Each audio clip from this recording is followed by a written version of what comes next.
The primordial schema in the enhanced setting, we will use the notation set up in the previous sections to describe at a high level the new difficulties presented by the enhanced setting of convex programs and the manner in which the primordial schema is modified to obtain a combinatorial algorithm for solving the Eisenberg-Gale convex program.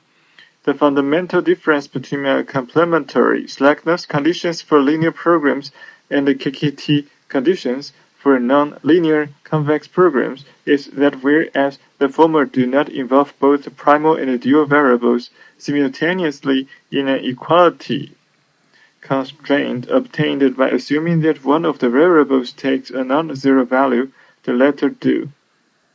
As described in the previous section, the algorithm will start with very low prices and keep increasing them greedily, i.e. the dual growth process is greedy.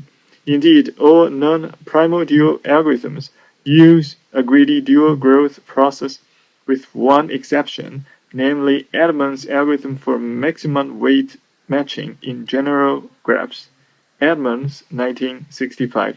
Now, the disadvantage of a greedy dual growth process is obvious.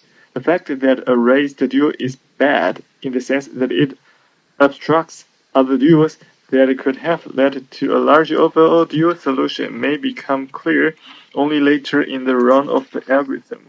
In view of this, the issue of using more sophisticated dual growth processes has received a lot of attention, especially in the context of approximation algorithms. The problem with such a process is that it will make primal objects go tight and loose, and the number of such reversals will have to be upper bounded in the running time analysis.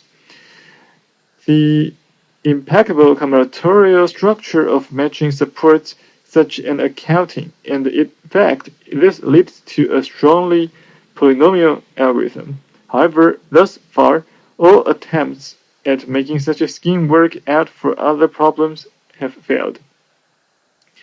In our case, even though the dual growth process is greedy because of the more complex nature of KKT conditions, edges in the equality subgraph appear and disappear as the algorithm proceeds.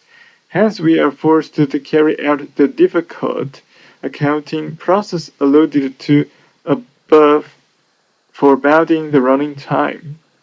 We next point out which KKT conditions the algorithm enforces and which ones it relaxes, as well as the exact mechanism by which it satisfies the latter. Throughout the algorithm, we enforce the first two conditions listed in section 5.2. As mentioned in section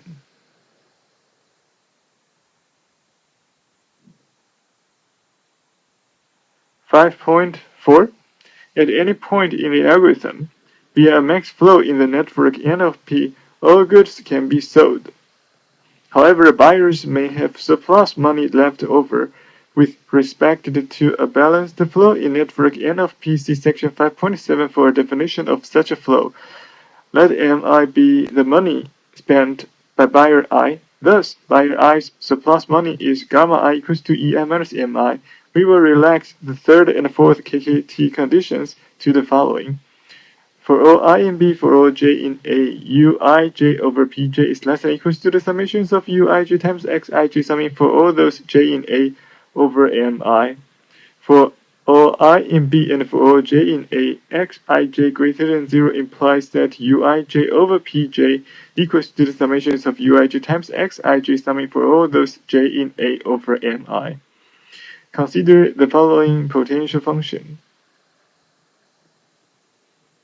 V equals to gamma 1 squared plus gamma 2 squared plus blah blah blah plus gamma n squared. We will give a process by which this potential function decreases by an inverse polynomial fraction in polynomial time in each phase as detailed in lemma 5.21. When V drops all the way to 0, all KKT conditions are exactly satisfied. Finally, there is a marked difference between the way this algorithm will satisfy KKT conditions and the way primal dual algorithms for LPs do.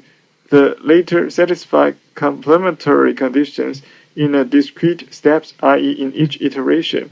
The algorithm satisfies at least one new condition. So if each iteration can be implemented in strongly polynomial time, the entire algorithm has a similar running time. On the other hand, the algorithm for vicious linear case satisfies KKT conditions continuously as the algorithm perceives the KKT conditions corresponding to each buyer get satisfied to a greater extent.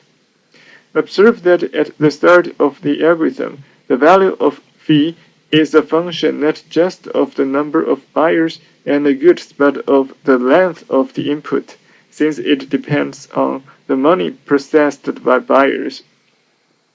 Therefore, even though a phase of the algorithm can be implemented in strongly polynomial time, the running time of the entire algorithm is polynomial and not strongly polynomial. Indeed, obtaining a strongly polynomial algorithm for this problem remains a tantalizing open problem. See section 5.15.